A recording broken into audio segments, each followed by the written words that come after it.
प्रणाम श्रेष्ठ प्रजापति। मैंने आपका प्रणाम स्वीकार नहीं किया।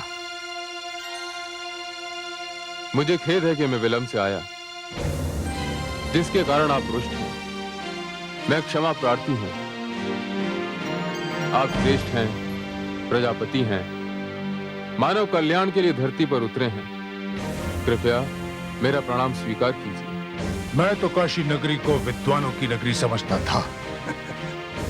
मैं नहीं जानता था कि बैल पर सवारी करने वाला, शरीर पर राख मलने वाला, बागंबर ओढ़ने वाला, सर्प की माला धारण करने वाला काशी वासियों का इतना पूज्य है, इतना वंदनीय है कि जिसके आते ही मुझ अध्यक्ष का अपमान करके वे तुम्हारी ओर दौड़ पड़े। हे प्रजापति, मैंने अपना सर्वस्व मानव कल्याण के लिए समर्पित करने का संकल्प लिया है। आप मेरी वेशभूषा पे न जाएं। रूप का क्या है? रूप तो बाहरी दिखावा है। मानव की पहचान तो उसके आचार, विचार और व्यवहार से होती है।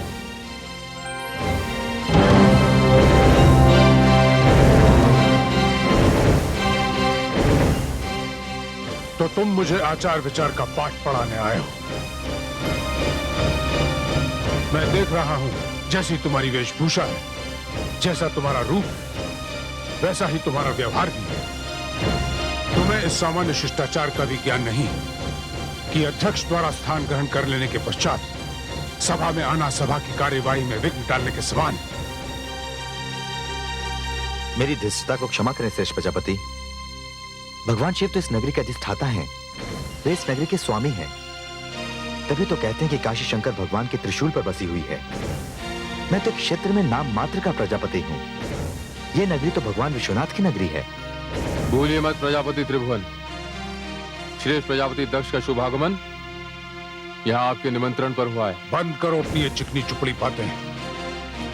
प्रजापति त्रिभुवन, यदि आपकी नगरी में ऐसा कोई सम्मानित व्यक्ति था तो मुझे यहां बुलाने की क्या आवश्यकता थी? मुझे तो ऐसा प्रतीत होता है कि मेरे विरुद्ध कोई षड्यंत्र रचा गया है और मुझे यहां अपमानित करने के लिए ही बुलाया गया है।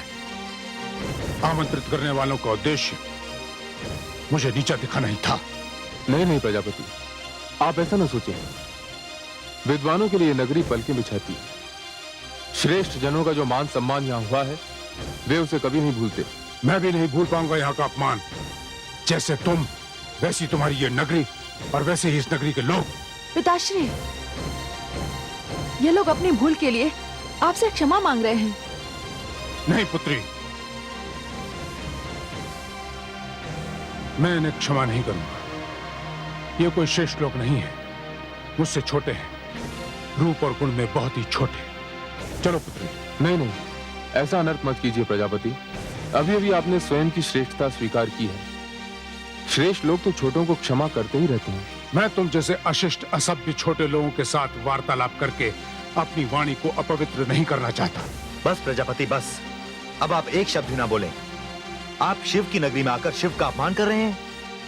हमने आपको अतिथि समझकर आपको सहन किया, क्षमा किया।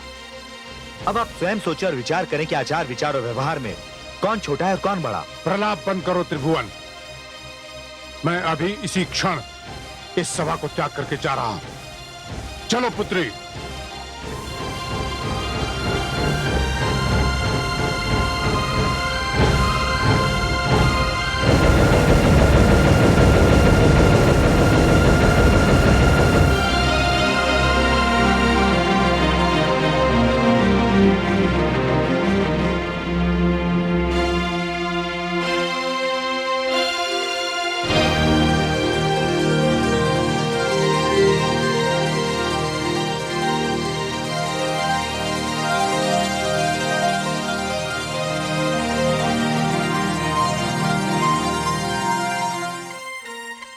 शक्ति को शिव का प्रणाम। पिताश्री के व्यवहार के लिए मैं आपसे क्षमा मांगती हूँ। चलो पुत्री।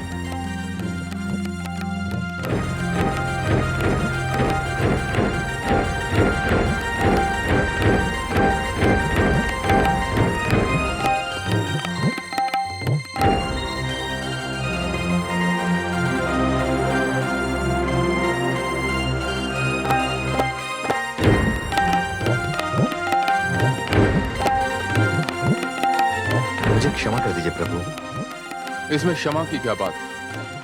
इसमें आपका क्या दोष है? दक्ष प्रजापति को भी मैं दोषी नहीं मानता। यदि इसमें किसी का दोष है तो वो है मेरा। मैं अपना ये रूप त्याग नहीं सकता। यदि मेरे पास वैभव का प्रदर्शन नहीं तो मैं क्या करूं?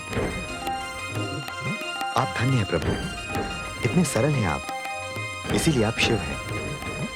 हे भोलेनाथ, उपस्थित विद्वानों को इस बात का बहुत दुख है कि आज के विषय पर वो अध्यक्ष का विचार नहीं सुन सके। दुर्भाग्यवश वे तो चले गए, किंतु प्रभु आप तो हैं। हाँ, ये बात तो रही गई। इस सभा का उद्देश्य पूर्ण नहीं हुआ। हे प्रभु, अध्यक्ष के विचारों से तो हम वंचित रह गए। कृपया इस विषय पर आप अपने विचार व्यक्त करें। समस्त आए हुए लोगों को यह आशा है कि इस विषय पर आपके विचार सुन सकें।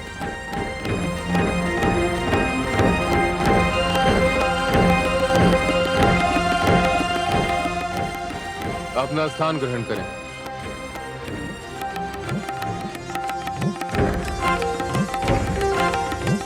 आज का विषय है नारी, नारी शक्ति।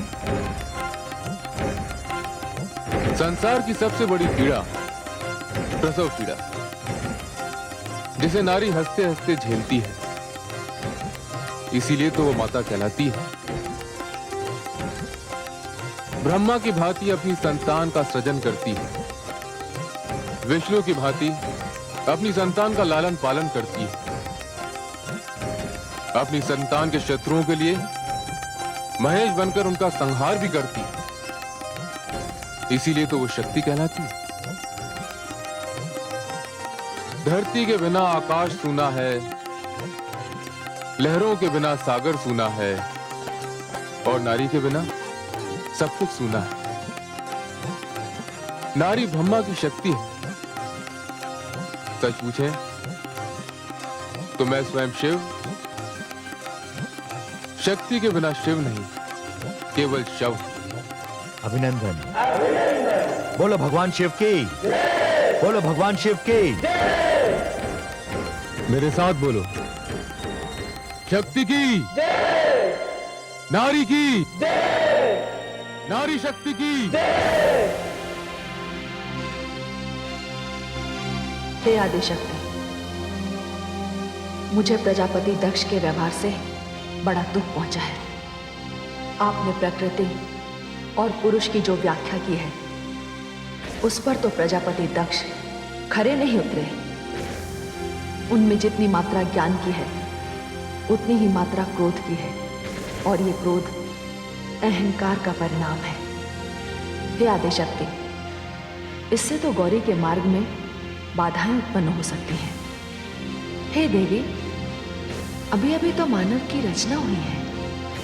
अभी तो इस चित्र में जितने भी रंग भरे गए हैं, वे सब कच्चे हैं। अभी तो केवल उसके शरीर का विकास हुआ है, बुद्धि और ज्ञान का नहीं।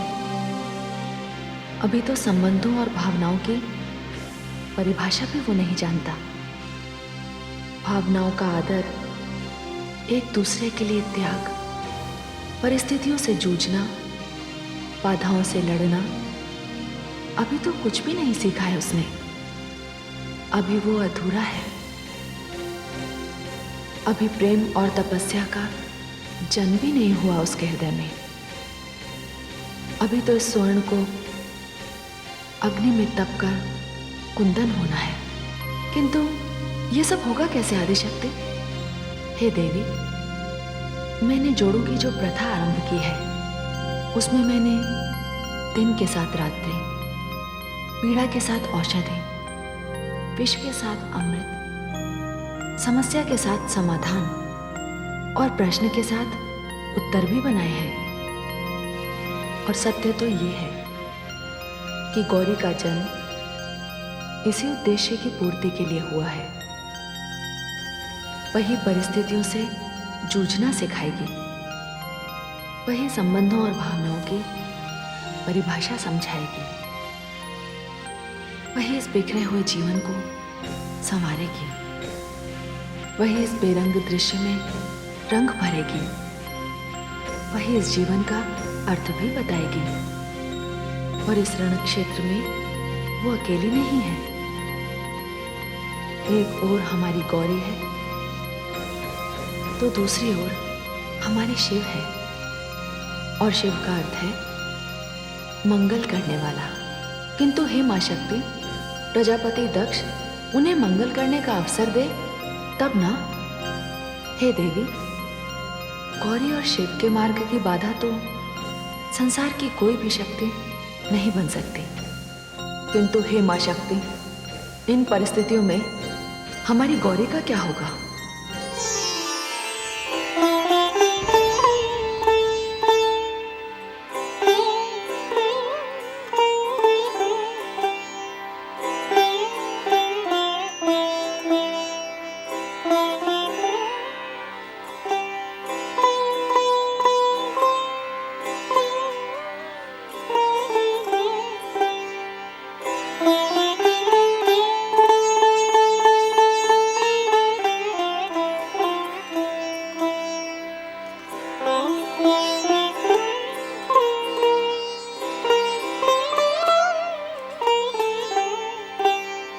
प्रणाम श्रेष्ठ प्रजापति।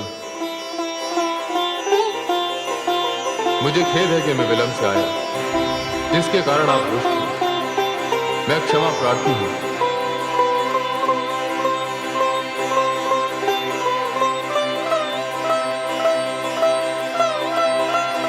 अब श्रेष्ठ हैं, प्रजापति हैं, मानव कल्याण के लिए धरती पर उतरे हैं। कृपया मेरा प्रणाम स्वीकार कीजिए।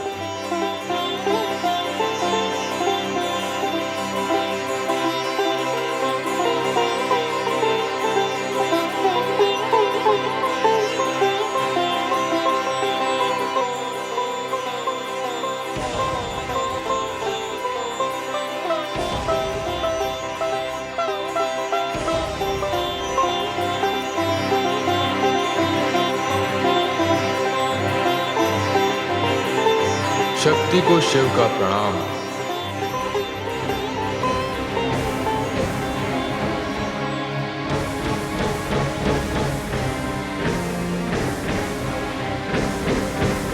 अरे आ गए, आ गए, आ गए।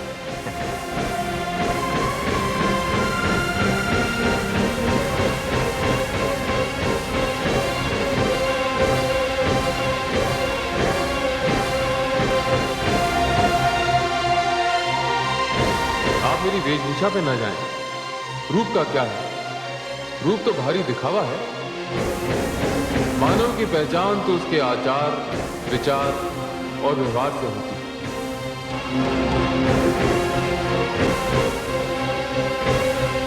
तो तुम मुझे आचार विचार का पाठ पढ़ाने आए हो।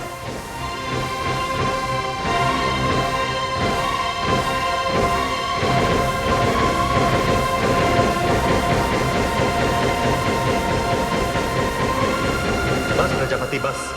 अब आप एक शब्द ना बोले। आप शिव की नगरी में आकर शिव का अपमान कर रहे हैं। हमने आपको अतिथि समझकर आपको सहन किया, क्षमा किया। अब आप स्वयं सोचें और विचार करें कि आचार विचार और व्यवहार में कौन छोटा है कौन बड़ा। प्रलाप बंद करो त्रिभुवन।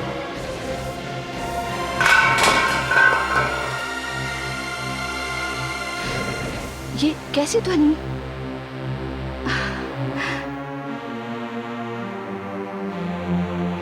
आप? हाँ, मैं किसी कारण से वाटिका गई थी, किंतु आप तो पूरे एक सप्ताह पश्चात काशी से वापस आने वाले थे।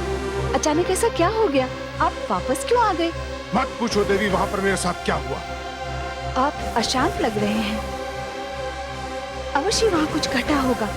वो कोई विद्वानों की सभा नहीं थी, अशिक्षित अशिष्ट मूर्खों की सभा थी। यह क्या कह रहे हैं स्वामी? हाँ, वहाँ शिव जैसे असभ्य और अर्धनग्न व्यक्ति को मुख्य अतिथि बनाया गया था। ऐसे व्यक्ति को काशी निवासी अपना वंदनीय मानते हैं। वे लोग मूर्ख नहीं है तो क्या है? मैंने अपने जीवन में ऐसा बेढंगा व्यक्ति पहले कभी नहीं देखा।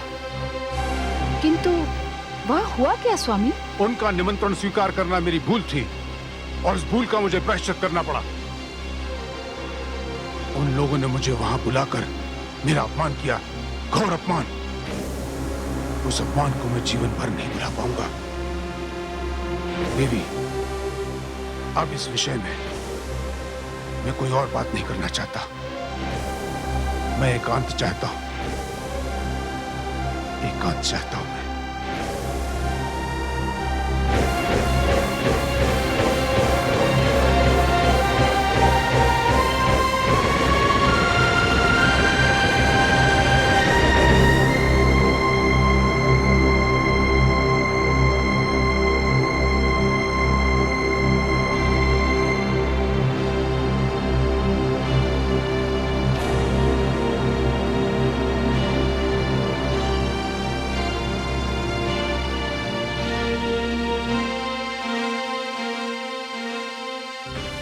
गौरी, क्या बात है? कुछ सोच रही थी? नहीं, नहीं माताश्री। तुम्हारे पिताश्री बहुत अशांत हैं। क्या उनका अपमान हुआ वहाँ? अपमान? नहीं माताश्री, वहां तो उनका भव्य स्वागत हुआ। उन लोगों ने हमारे सम्मान में तो कोई कमी नहीं रखी। तो फिर सभा से वापस आने का कारण? माताश्री,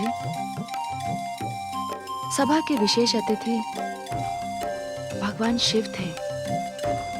वे सभा में अध्यक्ष के आसन ग्रहण करने के पश्चात आए। ये बात पिताश्री को बहुत बुरी लगी। इसमें भूल भगवान शिव की थी। तब तो फिर तुम्हारे पिताश्री का क्रोधित होना अनुचित नहीं है। पर माताश्री, भगवान शिव ने विलंब से आने के लिए पिताश्री से क्षमा मांगी, पर पिताश्री ने उन्हें क्षमा नहीं किया।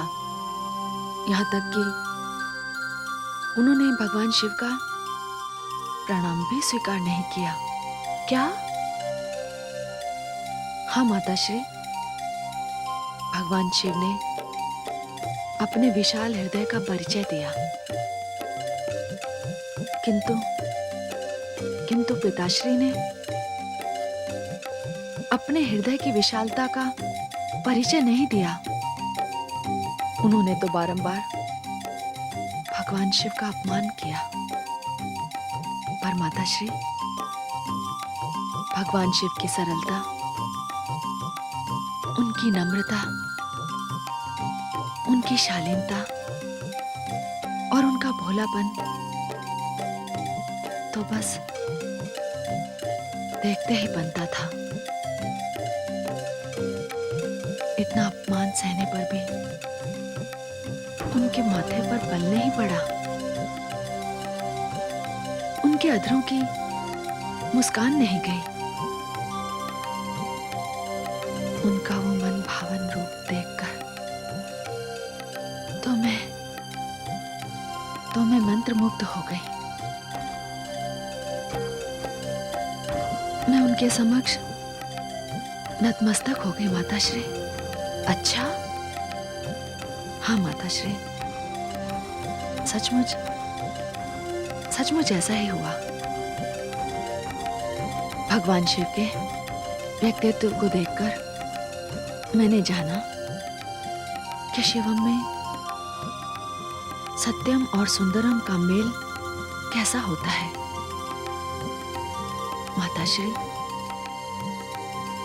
माताश्री, मेरी तो ये बात अब भी समझ में नहीं आ रही है कि उस सीधे, सरल, भोले भाले और पावन रूप को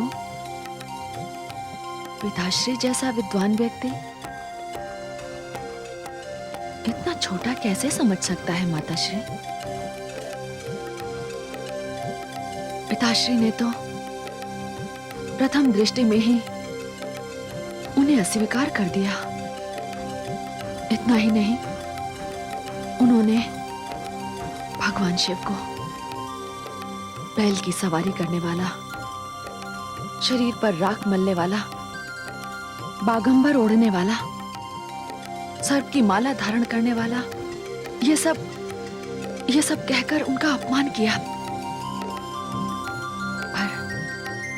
पर माताश्री, इतना सब कुछ सुनने के पश्चात भी मुस्कुराते ही रहे। उनकी वही मुस्कुराती हुई छवि अब तक मेरी आंखों में घूम रही है।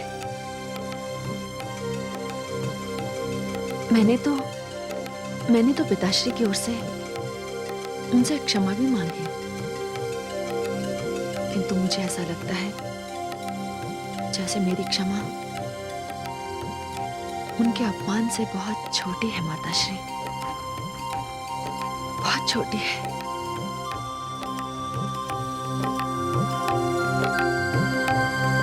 हे विधाता, ये तूने क्या कर दिया?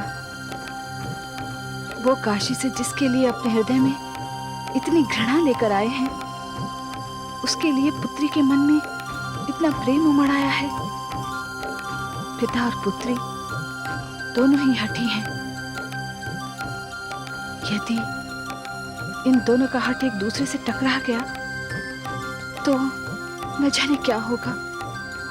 मेरी गौरी की रक्षा करना भगवान, रक्षा करना।